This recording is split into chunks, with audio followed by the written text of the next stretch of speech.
Hello जी, राम राम जी। कैसे हैं आप सब? आशा करती हूँ आप सब अच्छे होंगे, खुश होंगे और स्वस्थ होंगे। तो भी हम भी ठीक ठाक हैं। स्वागत करते हैं आपका एक और नए व्लॉग में। और आज का व्लॉग ना बड़ा ही प्यारा और इंटरेस्टिंग होने वाला है। और आज जन्माष्टमी है, तो सबको मेरी तरफ से जन्माष्टमी की ढेरों शुभकामनाएं। लड्डू गोपाल कृष्ण कन्हैया आप सबके जीवन में खुशियाँ ही खुशियाँ लेकर आए, ये मैं दुआ करती हूँ। तो जी, दिन की शुरुआत हो चुकी थी 5 बजे ही, बल्कि 5 बजे से पहले ही हो चुकी थी। तो अपना जैसे दूध वगैरह का काम सारा किया, गोबर वगैरह डाल दिया है। अभी मुझे नहाना है। नहाने से पहले आ गई थी मैं प्लाट में। सोचा गायों को नहला देती हूँ, फिर बाद में जब धूप आएगी तब बांध देंगे। तो मैं इनको नहलाने के लिए आ गई थी यहाँ पे। और आज शनिवार भी है और मेरा फास्ट भी है। तारीख है 16 अगस्त। तो दोनों तीनों ही काम है मेरा। जैसे मुझे रात को ही लग रहा था कि मुझे सर दर्द होगा, और हुआ वही। जैसे ही दिन के 10 बजे काम निपटा, तब तक मेरे सर में दर्द शुरू हो गया था। सबसे बड़ी दिक्कत मेरे साथ यही हो रही है। जैसे पिछले शनिवार को रक्षाबंधन था, उस दिन भी पूर्णमासी का व्रत था। लेकिन जो कुछ एक व्रत ऐसे होते हैं जिनमें हम चाय पानी पी लेते हैं या कुछ मीठा वगैरह खा लेते हैं, तो उस पे मुझे क्या होता है कि मैं दवाई ले सकती हूँ। और दवाई ले सकती हूँ तो मैं फिर नॉर्मल रहती हूँ। लेकिन जो ये होते हैं ना, 2-3 व्रत ऐसे हैं। एक तो तीज का व्रत मैं करती हूँ, एक ये जन्माष्टमी का निर्जला हो गया, और एक करवा चौथ का। तो इनके साथ अभी मेरे साथ बड़ी दिक्कत होने लगी है। मुझे सर के दर्द की प्रॉब्लम कुछ हद से ज़्यादा होने लगी है। तो चलिए, अभी बातें बाद में करेंगे, पहले अपने केशव का जन्मदिन मनाते हैं। तो सुबह मैंने केशव को ना पंचामृत से नहला दिया था, क्योंकि देखिए 3-4 दिन से मेरी तबीयत वैसे भी पीरियड्स की वजह से ख़राब ही चल रही थी। तो मुझे था डाउट कि शाम तक हो सकता है तबीयत फिर से बिगड़ जाए। तो इस वजह से मैंने सुबह ही पंचामृत से नहला दिया था। अपने पूजा के बर्तन, पूजा घर जो भी साफ़ करना था वो अच्छे से कर दिया था। शाम को फिर मेरा ये था कि अगर तबीयत बिगड़ती भी है तो किंसु कर देगी। और देखिए, छोटे बच्चे भगवान का रूप ही होते हैं, और बच्चों से थोड़े बहुत ऐसे काम करवाते हैं ना, तो बच्चों के भी आस्था भगवान के प्रति बनी रहती है। तो मैंने ये कल ड्रेस बनाई थी मेरे लड्डू के लिए, और सच में इतनी प्यारी लग रही थी, किसी लहंगे से कम नहीं लग रही थी। बहुत सुंदर। ये तो है नहीं कि बहुत ज़्यादा इसमें स्टोन वर्क हो रखा था। ये पैच थे मेरे पास, ये मैंने लगाकर इसे तैयार किया था नेट के कपड़े से, और वास्तव में इतने प्यारे लग रहे थे हमारे लड्डू गोपाल। तो मैंने इनको पंचामृत से स्नान करा दिया है। और ये मोर पंख इनकी बांसुरी का गिर गया था, ये इससे जॉइंट हुआ ही नहीं, तो फिर मैंने इसे अभी तो पगड़ी पे लगा दिया है। बाद में मैं देखूंगी इसे किसी तरीके से चिपकाने से।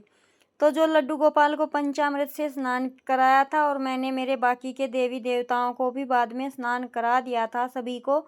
तो जो जो भी अपने पूज्य देवी देवताओं को और लड्डू गोपाल को स्नान कराया था, वो मैंने पंचामृत डाल के एक एक कटोरी में रख लिया था। उसी से शाम को मैंने फिर अपना व्रत खोला था। और कल इतनी तेज़ बारिश आई थी, उसकी वजह से ना ये जो तुलसी है, जो थोड़ी सी हैवी हो गई है ना ऊपर से, तो ये गिर गई थी चारों तरफ। तो फिर मैंने सोचा ये टूट जाएगी, इससे अच्छा मैं बांध देती हूँ। तो मैंने एक डोरी की सहायता से बेलपत्र को भी और इसे भी बांध दिया। उसके बाद फिर मैंने ये जो दूध है और ये फूल डालकर अपने जो भी मेरे पास ये प्रतिमा है सभी देवी देवताओं की, जैसे गणेश की है, बाबा बजरंगबली की है, माता शेरावाली की है, माता लक्ष्मी की है। तो इन सबको भी और भोलेनाथ पर भी जल चढ़ाकर अपना जो पूजा पाठ का था सुबह मैंने तसल्ली से कर लिया था। मेरे घर के काम थोड़े जल्दी ही निपट गए थे, लेकिन अभी मुझे मंदिर भी जाना था, शनिवार था। तो इस वजह से बस मैंने कपड़े वगैरह अभी नहीं पहने हैं, बस नहाकर सीधा पहले अपना पूजा पाठ का काम कर दिया है। तो मैंने जो बाकी के देवी देवता नहलाए थे उनके चरणामृत भी निकाल के मैंने थोड़ा सा कटोरी में रख लिया है। उसी से मैं अपना व्रत खोलूँगी। उसके बाद फिर मैं तैयार होकर चली गई थी मंदिर में। और सड़क इतनी ज़्यादा ख़राब हो चुकी है जैसे बारिश की वजह से, तो टाइम थोड़ा सा ज़्यादा ही लग गया। तो अभी मुझे बनानी है, आज जन्माष्टमी है और जन्माष्टमी पर हमारे यहाँ बनती है सेवइयाँ। और मेरे घर में दुख की बात यह है कि मुझे तो सेवइयाँ पसंद है, लेकिन मेरे ना तो बच्चे खाते हैं और इन बड़ों का भी मन नहीं होता है खाने का। लेकिन मुझे बहुत ज़्यादा पसंद है सेवइयाँ डाल के खीर जो बनती है, और ये अकेली सेवइयाँ। लेकिन मेरा तो फास्ट है, मैं तो आज कुछ खा नहीं सकती, तो फिर मैंने एक 10 रुपए का ही पैकेट मंगाया था, थोड़ी सी ही बनी थी एक कटोरी। वो मैंने प्लाट में ही दे दी थी केशव के भोग के लिए। तो केशव के भोग के लिए जैसे मैंने सेवइयाँ बनाई थी मीठी, और मीठा बाद में डाला था, और खीर बनाई है, थोड़ा सा बनाया था हलवा, और सब्जी बनाई थी लौकी की। तो वो मैंने केशव को खिलाई नहीं, केशव को खीर, हलवा और सेवइयाँ ही खिलाई थी। और अभी मैं लौकी की सब्जी बना रही हूँ, ये भी बस 2 ही कटोरी बनाऊँगी, क्योंकि बच्चे तो माथा ठिनक जाता है इनका अगर मैं घिया टिंडे जैसे हाथ में होते हैं तो देखकर। तो ये यहाँ पे वही बात हो रही थी कि हम नहीं खाएंगे, हम नहीं खाएंगे। तो फिर मैंने बोला मुझे तो बनानी है, खाना नहीं खाना तुम्हारे हाथ में, क्योंकि घर पे कोई ऐसी सब्जी थी भी नहीं। और सुबह उठी ना, तभी से मेरे सर में दर्द शुरू हो गया था। रात को एक बार सोचा था कि दवाई लेकर सोऊं, लेकिन क्या ही होने वाला था भाई, अकेली काम करने वाली हूँ, सारे ही काम खुद करने पड़ते हैं, भाग दौड़ भी होती है, जल्दी उठना भी होता है, लेट सोना भी होता है। उसमें देखिए थोड़ा बहुत तो शरीर थकावट में आता ही है, तो थोड़ी बहुत तबीयत बिगड़ना तो स्वाभाविक है। तो यहाँ पे मैंने सारे छोटे बड़े खड़े मसाले डालकर ये सब्ज़ी बनाई थी, इतनी टेस्टी बनी थी। लेकिन बच्चे इतने नाकारा हो चुके हैं कि किसी ने सब्ज़ी नहीं खाई। बाद में इन्होंने लाल मिर्च की चटनी बनवाई थी उसके साथ, और दही के साथ रोटी खाई थी। सेवइयाँ भी किसी ने नहीं खाई, खीर सबने खाई थी। तो यहाँ पे मैंने सब्ज़ी का लगा दिया है तड़का, क्योंकि मेरे पास और कुछ अवेलेबल था भी नहीं, और जो सेवइयों का पानी बच गया था ना, वो मैंने डाल दिया था सब्ज़ी के अंदर ही, इसे ख़राब करने की कोई ज़रूरत थी नहीं। उसके बाद अब मुझे बस रोटियां ही सेकनी थी। उससे पहले जैसे मैं सुबह इनको नहला के बांध गई थी, यहाँ पे पानी वगैरह सारा काम हो गया था, गोबर उठाना, झाड़ू का काम था नहीं, क्योंकि 2-3 दिन की बारिश बता रखी। कल भी बहुत तेज़ बारिश आई थी, और आज जैसे ये काम निपटाया था तब तक तेज़ बारिश आज भी आई थी। तो झाड़ू का काम बाहर का नहीं था, अंदर मैंने कर दिया था। तो मैं झटपट से 5 मिनट में इनके बांध कर और फिर मैंने बनाया खाना।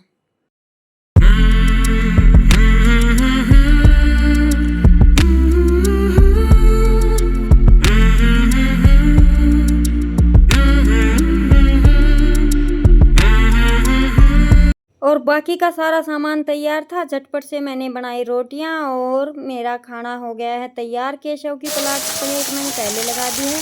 उसके बाद आई तेज़ बारिश, और ये बारिश जो 2 दिन से हो रही है, ये लगभग सारे ही जगह पे हो रखी है, सब जगहों पे। आपके यहाँ हुई है या नहीं ज़रूर बताना कमेंट करके।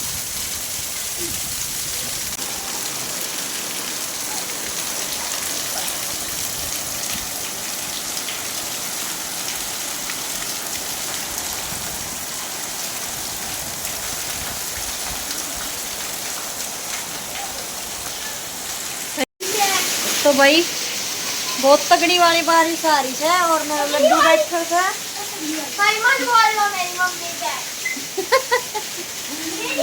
देखो भाई मैं नाराज हो गया। और बालक जिद कर रहे हैं ननुआ दे बारिश में, बने मने जाडो लाग रहे से। बेटा जाडा बीमार हो जाओगा, गुग्गा पे जाडो जन्म ले ले तुमने बेरो से ना। गुग्गो तड़का है तो शायद रात में जन्म ले लेगो, मैं तो भूल गई थी।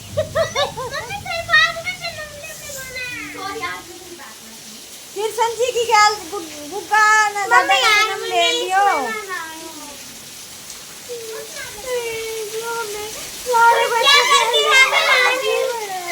बारिश रुक जाएगी, प्लीज जान दे जाओ, लेकिन कपड़े बदल दीजिए।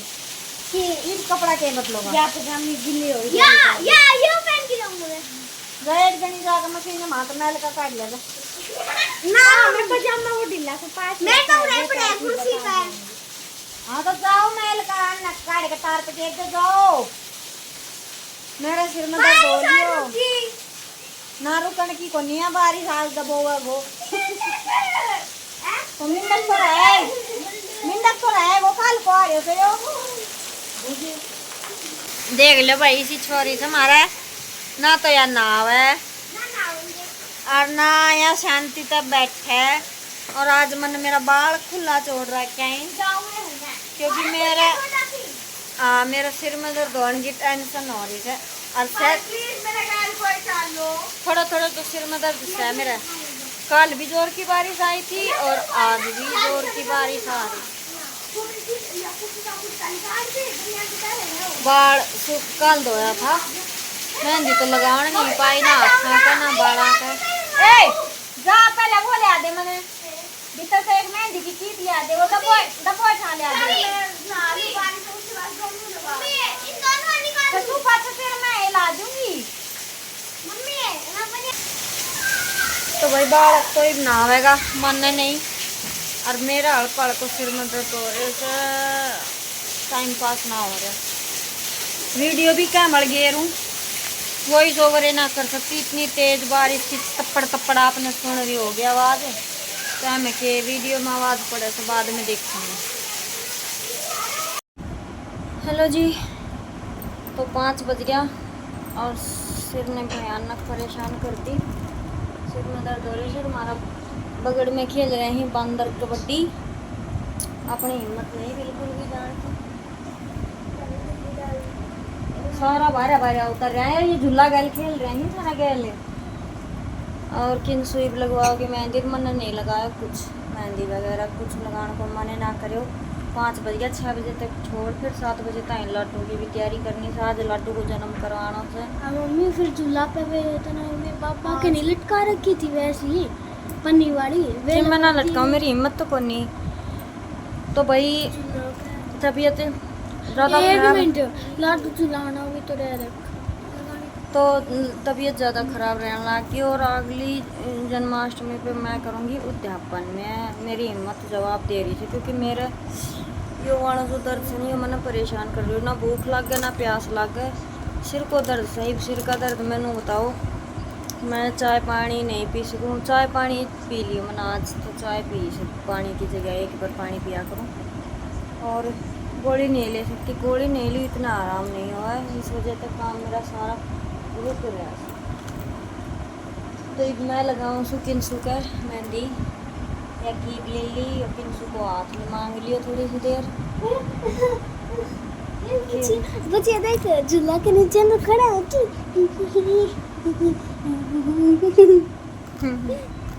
तो चलो, तो अभी ये शाम का टाइम हो गया है। बारिश जैसे पूरे दोपहर चली, उसके बाद बस ये लेटी ही रही, काम तो कुछ हो नहीं पाया। खाना बनाया था, बर्तन फिर बाद में मैंने उठकर धो दिए थे एक बार 12 बजे। थोड़ी सी हल्की हो गई थी, रुकी नहीं थी बारिश। फिर किया थोड़ी सी देर रेस्ट, और सर में दर्द इतना भयंकर वाला था कि लेट भी नहीं पा रही थी, ना तो करवट ली जा रही थी और ना ही सीधा लेट पा रही थी। मेरी नसें फटने लगती है, जैसे ऐसा लगता है जैसे सारा सर थोड़ी देर में फट जाएगा। तो फिर ये बच्चे लगे हुए थे मेहंदी लगाने में, फिर मैंने सोचा चलो ये हाथ ख़राब करेंगे, जैसी होती है तबीयत जैसी भी है लगा देती हूँ। तो मैंने दोनों बहनों के एक एक हाथ पर मेहंदी लगाई। मेरी बिल्कुल भी हिम्मत नहीं थी, ना मैंने नेल पेंट लगाया ना मैंने मेहंदी लगाई। बालों में मेहंदी लगानी थी वो भी नहीं लगाई। सच में सर के दर्द ने इतना परेशान कर दिया। वैसे मैं व्रत से बिल्कुल भी नहीं कटती हूँ, मैं बिल्कुल छोटी सी थी तब मैं व्रत करने लगी थी। अच्छा लगता है मुझे व्रत करना, लेकिन अभी ऐसा हो गया है कि हिम्मत जवाब देने लगी है। भूख प्यास बिल्कुल नहीं लगती, लेकिन ये सर का दर्द स्टार्टिंग जैसे सोचती हूँ ना तभी शुरू हो जाता है होना, और फिर दवाई के बिना ये ख़त्म होता नहीं है। और जब मैं मेहंदी लगा रही थी तो सारी पलटन उतर रही थी अंदर बंदरों की, तो हमारे गमले वगैरह सब बिखेर के चली गई। फिर उसके बाद मेहंदी लगाने के बाद थोड़ी सी देर रेस्ट किया और फिर मैंने जैसे हारी वगैरह लगा कर नहाना किया। नहाने के बाद हमने केशव की थाली तैयार की, तब तक किन्सू ने किया दिया बाती। तो आज जैसे लड्डू गोपाल का जन्म है रात को 12 बजे, तो उसी की तैयारी चल रही है। अभी 7 बजने में 5 मिनट है और हमने दिया बाती कर दी है। किन्सू ने सारे भोग लगा दिए हैं और अभी केशव को जैसे फूलों की टोकरी में रखते हैं। देखिए मैंने अभी तक व्रत तो मैं जब मेरी किन्सू थी इसी साइज़ की मैं करने लग गई थी, लेकिन लड्डू गोपाल मेरे पास इसी साल आए हैं तो ये पहली पहली बार है, मुझे नहीं पता किस तरीके से जन्म कराते हैं, क्या करते हैं क्या नहीं। जितना फ़ोन में देख के मुझे समझ में आया, जितना मुझे लगा मेरे शरीर के हिसाब से, क्योंकि तबीयत भी मेरी ठीक नहीं थी इतनी ज़्यादा। वैसे मैं दिन में 2 से 3 बार बाल भी धोए थे और नहाई भी थी, इतनी भी नहीं थी कि मैं किसी चीज़ को छू ना सकूँ। लेकिन होता है ना कि मन में थोड़ा-सा डाउट सा, तो उस तरीके से था। तो अभी किंसु के हाथ से ही मैंने जैसे सारे काम करवाए थे। तो खीरा रख दिया है, एक सिक्का रख दिया है, थोड़े से फूल लगे हुए थे प्लाट में, वो लेकर आई थी। तो अपने लड्डू गोपाल को इसी जिसमें पतीले में मैं नहलाती हूँ उसी में लेटा दिया है, और फूल चारों तरफ लगाकर और लाल कपड़े से फिर हमने ढक दिया था। मैं किंसु को साथ में खड़ी होके बता रही थी, क्योंकि बच्ची है भई, और मेरा भी पहली बार ही है। देखिए, जब कोई काम हम बार-बार करते हैं ना, तो उसकी हमें आदत हो जाती है, और हर बार एक इंसान कुछ नया ही सीखता है और अपनी गलतियों से ही सीखता है। तो कोई गलती हुई हो तो मैं भगवान से भी क्षमा चाहती हूँ, और आप सबको कुछ गलती दिखाई दी हो तो मुझे ज़रूर बताना। तो यहाँ पे बिल्कुल 12 बजकर 2 मिनट हो चुके हैं, और ये समझ लीजिए कि यहाँ पे मेरे सब्र का इम्तिहान हो चुका था। मैं बिल्कुल भी नहीं सोई थी अभी। बस ऐसे बोलते हैं ना, चोखा मिची में पड़ी हुई थी। फ़ोन मैंने चला रखा था, तो कभी आँख लग रही थी, कभी खुल रही थी। बैठने की तो मेरी हिम्मत थी ही नहीं, सर ऐसा हो रहा था। तो फिर 12 बजे, साढ़े 11 बजे मैंने किंसु को उठाया। उसके बाद मैं नहाई, और नहाने के बाद किंसु ने कराया केशव का जन्म। तो खीरे के साथ जो हमने लेटाया था, फिर लड्डू गोपाल को बाहर निकाला, इनके जैसे पैर छुए, और फिर उसके बाद एक सिक्का जो रखा था उसकी सहायता से किंसु ने, देखिए बच्ची ही है अभी, इतनी बड़ी नहीं हुई है, लेकिन इतने पूरी श्रद्धा और कोशिश के साथ ये काम किया, और मन लगा कर किया। नहीं तो बच्चे अक्सर क्या होते हैं, एक बार सो जाते हैं ना तो फिर उठना ही मुश्किल हो जाता है, लेकिन ये 2 बार 3 बार जगाने से उठ भी गई। खीरे को इसने इसके सिक्के की सहायता से कट कर दिया। फिर उसके बाद हमने सिंपल में जल से ही स्नान कराया, क्योंकि पंचामृत से मुझे पता था मेरी कंडीशन शाम तक ऐसी नहीं होगी, तो मैंने सुबह इसीलिए स्नान करा दिया था। वैसे अभी मैं ठीक थी, मैंने बाल वगैरह फिर से धो लिए थे। तो किंसु, लेकिन मैंने सारे काम ना करवाए किंसु के हाथ से ही थे, क्योंकि जो कुँवारी कन्याएँ होती हैं ना, वो तो वैसे भी माता रानी का ही रूप होते हैं। तो ये 2 ड्रेस मैंने बनाई थी, एक सुबह पहना दी थी, और एक ये तो ये थोड़ी-सी, जो ये टॉप है ये थोड़ा लूज़ रह गया था। वैसे बिल्कुल बहुत प्यारी लग रही थी, जो बेड की चद्दर है और ये है ना, एक ही कपड़े से हैं, तो काफ़ी सुंदर लग रही थी ड्रेस। तो किंसु ने केशव को नहला के फिर से तैयार कर दिया है, और अभी ये करेगी दिया बाती, भोग लगाएगी, और तब तक मैं बनाऊंगी मेरे लिए चाय। मुझे खाने की भूख नहीं थी, ना ही प्यास लगी हुई थी, बस ये था कि पेट में कुछ डाल के मैं दवाई ले लूँ। तो जैसे ही मैंने चाय पीकर गोली ली ना, तो मुझे तुरंत आराम मिल गया। कहते हैं ना, भूखे पेट ही गैस, तो मुझे वो बढ़ने लगी है। गैस बढ़ जाती है जिस दिन मैं व्रत करती हूँ, निर्जल या थोड़ा-सा कम खाती हूँ ना, चाय पानी का नहीं होता, तो मुझे सर में गैस बढ़ने लगती है, और गैस इतनी बुरी बनती है, चाहे वो पेट में बने या सर में, वो इंसान को कतई अधमरा कर देती है। तो यहाँ पे किंसु ने दिया बाती भी कर दी है, जो काम मैं इसे बता रही थी, जितना मुझे आता था। देखिए, हम पंडित नहीं हैं, हम इतने वेद शास्त्र नहीं जानते कि क्या गलत है क्या सही है। जिस तरीके से अपना होता है, बोलते हैं भगवान भाव देखते हैं, क्या किया क्या नहीं किया वो नहीं देखते। तो मन से किया, जो भी किया अच्छा बुरा भगवान ही जाने। जैसा भी हुआ, तो उसके बाद केशव को भोग लगाकर किंसु ने सुला दिया था, और मैं अपनी चाय गरम कर कर लेकर आ गई थी। तो मैंने 1-2 फाड़ी खाई नाशपाती की, एक फाड़ी खाई मैंने सेव की, और फिर उसके बाद मैंने ली गोली। गोली लेने के बाद चाय तो मेरी लगभग ठंडी हो ही गई थी, लेकिन फिर मैंने ऊपर से 1 कप पी चाय, और उसके बाद मुझे 10 मिनट के बाद नींद आई। सर में आराम होते ही फिर नींद मुझे आ गई थी। तो यहाँ पे बस मैं और किंसु ही जगे हुए हैं, क्योंकि इसके पापा के बस की बात भी नहीं है इतनी देर तक जगना, और पूजा पाठ इनके बस के इतना नहीं है। और बच्चे अभी वे छोटे हैं, सुबह तो बोल रहे थे, लेकिन अभी मैंने उनको नहीं उठाया था। तो यहाँ पे मैंने जो फल था वो खा लिया है, और बाकी कुछ भी मीठा वगैरह खाने का मन नहीं था। जो भगवान का पंचामृत मैंने सुबह रखा था उससे अपना व्रत खोल लिया था। तो इस तरीके से आज का मेरा दिन रहा, आज की मेरी पूजा रही। लेकिन इस बार की पूजा मेरे लिए कठिन थी, क्योंकि सुबह से ही सर का दर्द मैं बर्दाश्त करने लगी थी। जब मैं सुबह मंदिर गई थी, खाना बना रही थी, तभी मुझे सर में दर्द हो गया था शुरू, और पूरा दिन इस सर दर्द के साथ कैसे निकाला है ये मैं ही जानती हूँ। तो मेरा मन इस बार कर रहा है कि मैं अगली बार जब जन्माष्टमी का व्रत आएगा तब मैं करूँगी उद्यापन, क्योंकि इस तरह से तबीयत जब खराब रहती है ना तो हम फोकस नहीं कर पाते अपनी पूजा पाठ पर। तो जी आज का मेरा व्लॉग तो ऐसा रहा, मिलते हैं नए व्लॉग में, कैसा लगा ज़रूर बताइएगा।